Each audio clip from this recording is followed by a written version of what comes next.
Hey, what's happening? My name is D, and welcome back to another episode of Book Reviews with a Regular Dude. Today we're going to be talking about The Song of Achilles by Madeline Miller. But before we get into that, I got a little joke for you. What do you get when you combine a memoirist, a fantasy writer, and a songwriter/poet? You get my private Discord server, which you can access by signing up for my Patreon. Not only do you get access to the private Discord server, but you also get exclusive content you won't find anywhere else. An extra review a month, my Shadow and Bone reaction, and behind the scenes lifestyle vloggy type things. Right now there's like 4 or 5 of us in the Discord server, and I don't know about them, but I'm having a blast talking about books, anime, movies.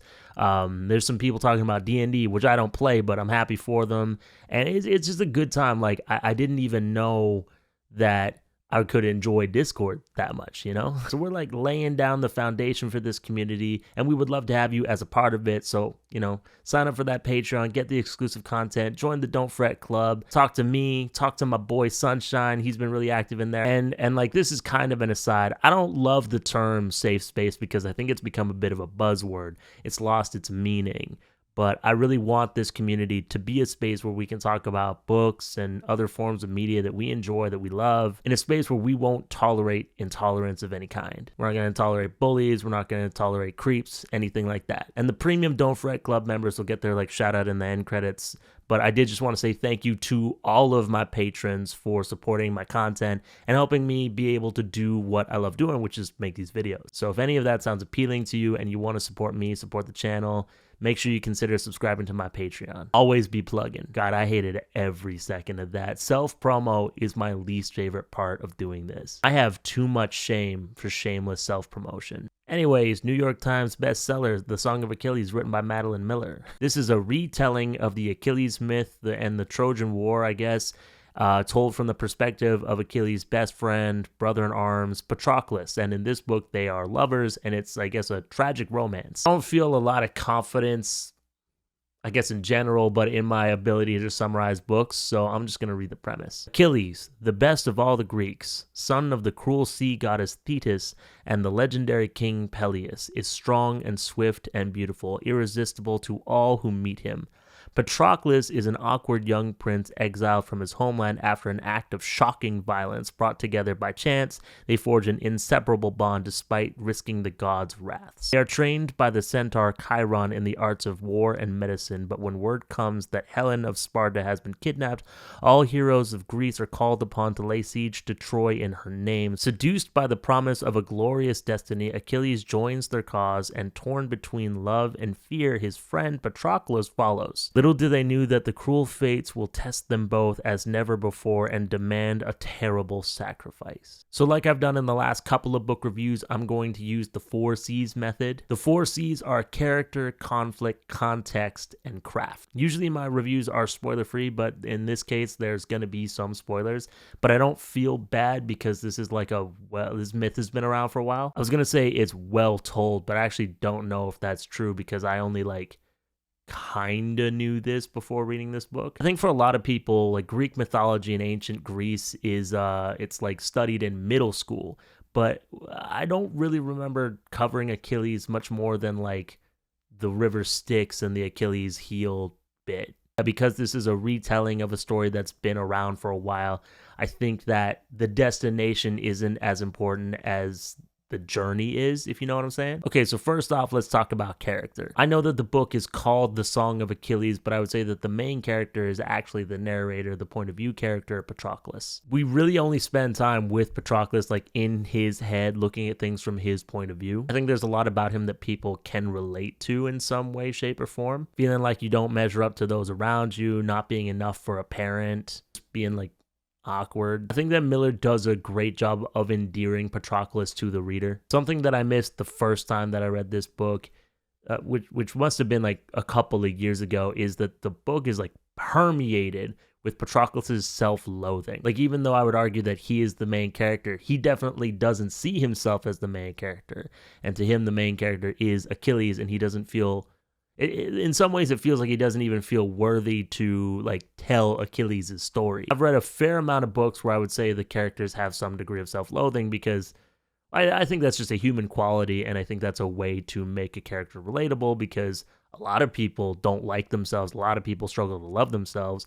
But the thing that I think makes Patroclus unique is that he doesn't grow out of that really at all. Maybe at the very end, but that's debatable. Like in some ways, I would say that the story of Patroclus ends, but it isn't finished. And then the other main character would be, the love interest, the titular character, Achilles. This guy sucks. He's selfish. He's arrogant. I think that Patroclus deserves better. I reread this book like this week just to like refresh my mind because I knew I wanted to talk about it. And I realized that the first time around, I didn't even realize how much I disliked this dude or how shitty he was, because you're seeing him from Patroclus's point of view, and Patroclus is in love with him. But when you think about like what he does or what he says or even how he regards Patroclus, dude sucks. Damn, if you thought that Hal Jenkins from Howl's Moving Castle was bad, oof. And I wouldn't say this is a major character, but I think like a character that stuck out to me was Briseis. She's not in it much, but I felt bad for her. And I thought that her sort of like interactions with Patroclus were really interesting. I know that Miller couldn't have just had them end up together, but I kind of wish that she did. Although Natalie Haynes wrote a book that's also about the Trojan War, and I think it's more about like the women involved in the Trojan War. I think it's called 1,000 Ships or something. And in it, there like Briseis shows up again, and her point of view, as written by Natalie Haynes, is much darker but much more believable. Like Miller's interpretation is very sweet and cutesy, and it kind of portrays Patroclus as like just a soft-hearted cinnamon roll boy, which maybe that's why I like him so much, because that's my type. Edit that out. But yeah, I really like that character. I just don't know if there was that much like to actually latch on to. I thought that I liked the character Odysseus, but if I'm honest, I think I just kind of knew who he was from school. So I'm like, oh, I know who that is. And he pops up in Circe as well, and he's more to do in Circe. And I think I liked him, but again, there's like you don't go deep with him. So, but yeah, I would say all the other characters that you kind of hear from, like they have distinct voices and personalities, but you don't get to know any of them. And I guess you don't really need to, because the story is supposed to just be about Patroclus and Achilles. But yeah, I guess if there's any characterization or character development, it's Patroclus. And there isn't that much. Like he doesn't go on like a hero's journey where he like changes a lot or anything like that. You see him like kind of mature and develop. But I guess that's not really what this book is supposed to be about. And maybe the fact that we don't see that is part of the tragedy, which I already said. And then, yeah, like Achilles is there and he's the one who gets the most or the second most characterization, but I still don't think that's a lot. Like there really isn't any. But yeah, like reflect on it for like a second or two. Achilles definitely develops as a character, but not in like he doesn't get more fleshed out and he doesn't become a better person. He kind of like falls more in love with his own reputation and becomes like a worse person as the story goes on. Oh yeah, and then there's Thetis, who I guess would be the main antagonist of the book, is Achilles' mother, and she doesn't approve of Patroclus being his companion or his lover or anything like that. And she's the worst. She is one of the worst moms in the world. Trigger warning, maybe skip ahead like 30 seconds or something like that. She facilitates her own son getting sexually assaulted to consummate a marriage she forced him into to try to drive a wedge between him and Patroclus. Like, that's fucked up. I don't know where to fit this into like the review in a formal sense. Like, I don't know. Does this go into context? Does it go into conflict? I don't know. But there's a lot of mentioning of sexual assault. Very little of it is depicted on page, but actually, I don't think any of it is really depicted on page, but it's referenced and alluded to a lot. And I didn't like that, but it's also like, I guess it's part of the world or something.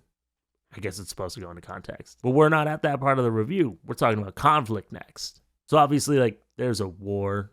That's a big part of the second half of the book, is this war that's going on. But I would say most of the conflict that drives the story forward is like interpersonal conflict. It's almost like something will happen between characters and that'll lead to something happening, or lead characters to like go from one location to another, and then something else will happen and more conflict will ensue, and it's like conflict kind of like stacks up on top of each other, and it's it's interesting because I don't think any of it really gets resolved. Like, thinking about it now, even like Patroclus's sort of internal conflict doesn't really get resolved. There's no resolution in this book. Like, there's a lot of tension, not in like a thriller sort of way, but just in a like, yeah, people be shitty to each other sort of way. And none of it really gets resolved. And I guess that is, again, part of the tragedy. Like I said, I don't think any of the tension really had me on my toes or had me gripped like, ooh, what's going to happen next? But I could feel the emotional tension whenever, like, for example, Thetis and Patroclus are in the same room. I can sense or get a sense of Patroclus's fear, not just because it's being really well described, but, you know, you just get that vibe by how he's describing Thetis in that moment. And how he describes her is very, she sounds unpleasant. I was definitely gripped at one point in the book when Agamemnon, I think that's how you say his name, but I don't know if I'm saying any of these names right because not a historian, didn't study this stuff, just read this book. He like steals Briseis, who I don't know if I mentioned this, but Briseis was a war prize. So like Achilles killed her whole family, and I guess she's a victim of human trafficking is what I'm getting at. So Achilles killed her whole family and burned down her village or something like that, and then he brought her back, and then Patroclus asked Achilles to claim her as a war prize so that she didn't get like assaulted repeatedly by these other like Greek soldiers or whatever. You know, and I guess the text tries to play it off like, wow, Patroclus is such a kind-hearted man, but also it's still like human trafficking, so that's still fucked up. Yeah, at some point there's a beef between Agamemnon and Achilles, and Agamemnon like claims Briseis as his now, and then there's some fear there because you're like, oh geez, like what's gonna happen to this lady now? And then shortly after that, like in terms of, and shortly after that, because of what just happened, there's a big conflict between Patroclus and Achilles, and I wasn't gripped, but I was like, ooh, like, you must be mad to like turn on your boy like that. But yeah, I guess what I'm saying is I think the plot is moved forward less so by the war itself and more so by interpersonal conflict and emotional conflict and that kind of thing. And yeah, I think it's good. As far as context goes, which again, context is like, what is this world and who has the power? There isn't like a ton of world building to be done because I guess this is a fantasy, but it's not set in like a fantasy world. There's no fictional country names, there's no magic system to explain or anything like that. Like if there's magic involved, it is because it's essentially a fairy tale. But I think the politics amongst the Greeks, like especially like when we're dealing with interpersonal conflicts like within the Greek army while they're laying siege to Troy, is really interesting to see. And I think that Miller is also like an educator in ancient Greek myth, and so she knows her stuff, and she does a good job of like laying the complexities and how patriarchal the society is, and how like a focus on honor and glory and your reputation can hold someone back from doing what's right, or can put someone into like a compromising position politically, which I thought was really interesting. And then there's a little bit of politics amongst the Greek gods that you get just a hint at, which I think is explored more in Circe, because Circe is a god herself, or a demigod. I don't remember. It's been like a couple years since I've read Circe. But yeah, I would say that like the politics in this book add to the conflict and helps make things more compelling and frustrating, because there are these like sort of like insignificant barriers holding people back from doing the right thing or doing what I think they should do, which kept me engaged with the story. And lastly, let's talk about craft, which if I'm honest, I think is the highlight of this book. I don't think it's the characters. I don't think it's the plot. I don't think it's the world. I think it's the beautiful writing. And obviously beauty is subjective, so you may not find it beautiful, but I thought it was really beautifully written. And like I said before, this book is full of like Patroclus's self-loathing and feelings of unworthiness, but it's almost like that's part of what makes it so beautiful. Is it's almost like, well, it's basically like sad poetry, you know? And I think the Odyssey, which is the myth that this is based off of, is written in epic poetry, I think. I don't know. I've never read it because I don't know. I'm not a learned man. Found the writing so beautiful, especially the first time. Like, this is one of the first books I read after like a 10-year break from reading, Or I guess, is that even a break, or did I just not read for 10 years? Doesn't matter. I thought the writing was so beautiful. It tricked me into thinking that the ending was sad in the way that the book kind of presents it. But when you really think about it, that's not the sad part. Like, the book kind of presents the ending as a sad ending because these two never end up having their happily ever after. But what I actually find tragic about the story is that Patroclus died not for Achilles, but I kind of blame Achilles for it. And he wasted his life on somebody like Achilles. Odysseus was right there. She loved him. She wanted to be his wife, and he should have just left with her. And instead, he devoted himself to, like, I can't say he's a narcissist because I can't diagnose people, especially not fictional characters. But this dude's an asshole for sure. Like, right near the end, it becomes very clear that Achilles can never fully love Patroclus or anyone because he's so self-centered and so, like, enamored with his own glory and his own power and strength and all this bullshit. I truly find it sad that Patroclus spends his time, like, feeling unworthy and then wastes his life, like, with someone who I guess never saw him as worthy, but just saw him as almost like a possession. And I say that because obviously, like, Achilles feels loss after Patroclus dies. Spoiler alert, I guess. Sorry. And he does some wild stuff in his grief and does some, like, really bad stuff in his grief. But it could have been avoided. And Patroclus asked him to avoid it, and he refused. And if Achilles sees the error of his ways, like, after the fact, that isn't really shown in the book because, again, we're not in his mind. But yeah, I just think that what makes it sad is that Patroclus threw his life away for somebody who could never really appreciate it and didn't deserve it. But that's just my interpretation. You know, if you've read this book, I'd love to know what your interpretation of it was, what you found to be the most tragic, or did you even like this book? Because I know it's not for everybody. I know it was very popular, but I also know that some people found Achilles too insufferable, or just it wasn't for them. Hey, what up, y'all? It's Editing D. You can tell by the fact I'm wearing glasses and headphones around my neck, and there's no cool lights. I just realized that I forgot to do the whole, like, was it good? Did I enjoy it? Would I recommend it bit? So real quick, was it good? Yeah, I would definitely say so. Did I enjoy it? Honestly, like, not really. This is almost like a frustrating read because I kept thinking to myself, come on, Patroclus, you could do better. You deserve better, dog. And would I recommend it? Probably not. Just because of the fact that I found it so frustrating and I found Achilles so annoying. Also, this book has been out for a while and is pretty popular, so I don't think it needs a recommendation from me. Like, don't get me wrong, I think it's a good book in the sense that it's beautifully written, it's well written, but I just didn't enjoy it. So I read it twice now, and I can't see myself reading it for a third time, and I think I'm gonna add the Song of Achilles to my unhaul pile. Anyways, I missed that part of my review, so I just wanted to sneak that bit in, and we'll go back to me hours ago doing the outro. Yeah, I think that's pretty much it for this week's review. So